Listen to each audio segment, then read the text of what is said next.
सांगली येथील हरिपूर येथे कृष्णा व वारणा नदीचा संगम आहे। या ठिकाणी प्राचीन असे संगमेश्वर मंदिर सुद्धा आहे।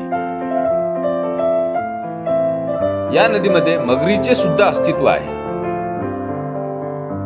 कृष्णा नदी तीरावर कृष्णा मातेचे मंदिर असून मंदिरासमोर नदीपर्यंत उतरण्यासाठी पायऱ्या आहेत।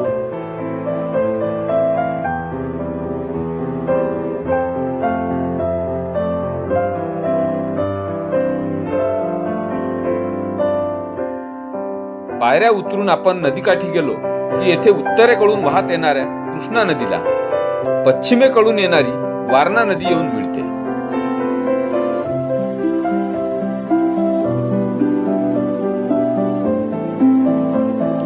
या संगमाच्या परिसरात पक्ष्यांची नेहमीच रेलचेल बघायला मिळते।